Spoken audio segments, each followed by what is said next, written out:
What's going on in Israel? So I thought I'd start by saying what's going on, okay, why it's going on, what the government is doing about it, and then maybe what the government should be doing about it. Everybody knows that, right? You can't have a Jewish thing without that. So what's going on? So what's going on? Of course, you're following in the news, Facebook, sometimes better than the news. It's kind of strange. But basically, I'm sure everyone here is following to some degree. What's going on is not great.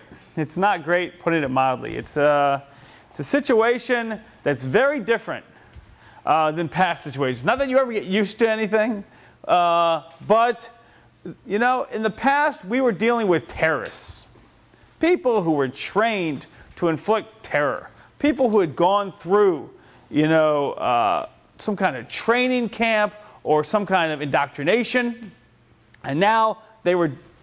It was almost like a job, like an illegal, terrible job, right? But that's now that we're not dealing with that. Now we're saying that in the Beersheba terrorist attack in the bus station, you probably remember that one, right? That the terrorist may have talked to Hamas at some point. He may have talked to Hamas. Everybody else didn't talk to anybody. They're just doing it, right? These are young people just doing things. Okay. Now, think about other terrorism we've suffered: shootings, throwing rocks and Molotov cocktails, which of course is ongoing. But there's a certain separation in that. I'm not saying it's good, and I'm not saying the punishment shouldn't be the same. But there's a certain separation where you can kind of step back and commit this attack, this terrorist attack, but you're not, there's a separation. With the knives, which has been the primary, you know, weapon used here, there's no separation at all. It's as brutal as can be. You got to really, you know, want to do that to do that. You don't just throw it. You know, it's serious. Now, thankfully, it's not so simple, right? It's not like a gun. It's not so simple. It's much more problematic to be successful, and thank God, many people have survived these attacks whose intentions were absolutely horrific.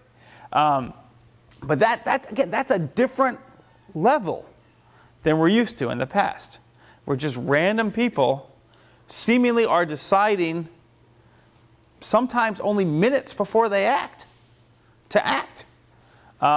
It's a different level that we're not used to. Also, we see the ages of the people involved are extremely young as 13. But the average age isn't much higher.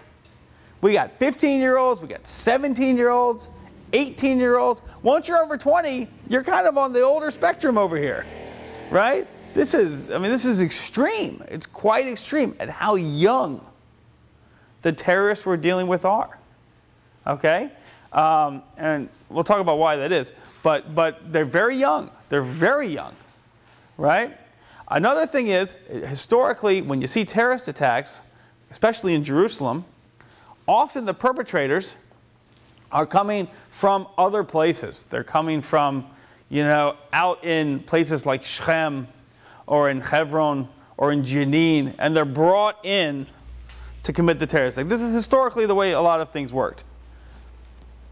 We're not seeing that now. We're seeing that, but not as much. We're seeing locals, right? We're seeing Jerusalem residents. We're seeing Israeli Arabs.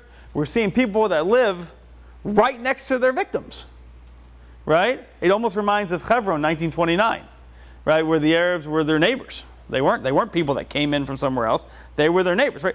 In the old city where I live. First of all, another thing is, whatever count you've seen on terrorist attacks, whether you've seen hundreds, whether you've seen thousands, it's a lot more. You know, it's a lot more.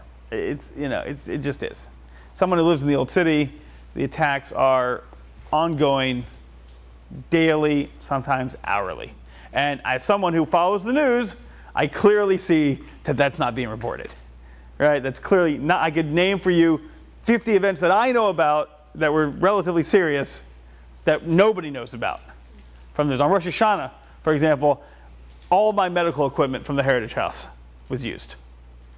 in 1 hour on bleeding heads coming back from praying. Okay, and then none of that's in the news, right? None of that's in the news. Nobody knows about that, right? And most of these attacks were done not by, crazed Arab terrorists recruited and indoctrinated in, somewhat of a separate area, a refugee camp, whatever you want to call it, and then brought in. They were by our neighbors. There's just no way around that. I recognize those people, right? People who have walked on streets for decades with relatively, little trouble, even during the intifadas, have been attacked viciously by local people.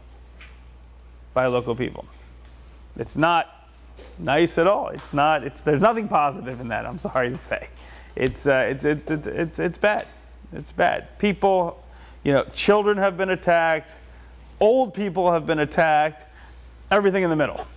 There's been very little discrimination, other than we do see a clear pattern of religious people being attacked. Haredi people have been attacked more now than in the past, and anyone in uniform, right? Because these terrorists are not so familiar with who's who.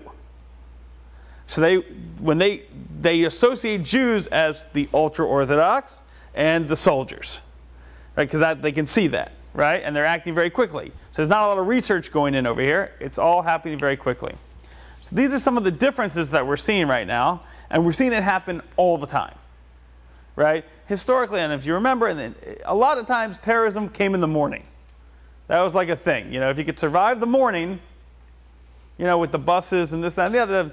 Now there's no night, day, doesn't matter.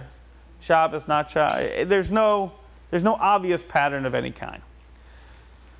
So what can I tell you? It's a tough situation, and and we'll get to it later with the government. But it is a tough situation for the government, even if they were to do everything that they should be doing. It's a tough situation when you're dealing with such a, huge threat. I mean, because if you take into account the terrorists themselves, but everybody else is supporting them. You're hardly hearing anybody on the Arab side who is willing to say, this is crazy, stop doing this.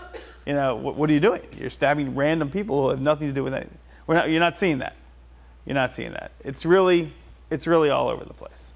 It's really all over the place, and it doesn't seem to matter if you live in Jerusalem and you have residence status, or if you live in, inside, you have citizenship, or you have no. It doesn't. None of that seems to matter.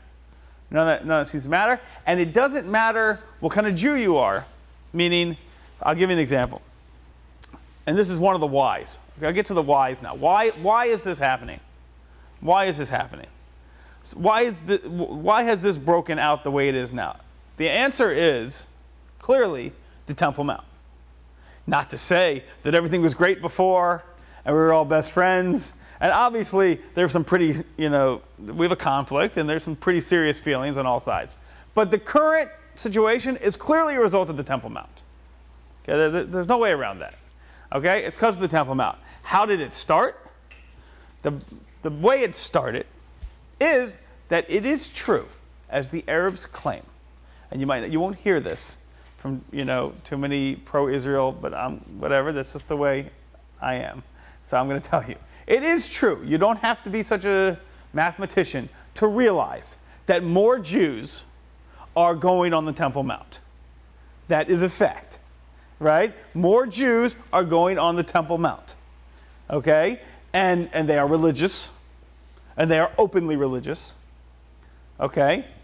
And they have been very open that they want to pray there. Now listen, all religious Jews in the world pray that the temple should be rebuilt. I am yet to meet somebody who is praying for it to be rebuilt somewhere else. It's a pretty standard situation. Religious Jews are praying that the temple is to be rebuilt in the same location where the previous temples were. It's one of those things we kind of all are together on. How we're going to get there, maybe not, but that one is pretty much set, right? So that's already an issue for the Arabs, of course, right? The issue of praying on the Temple Mount.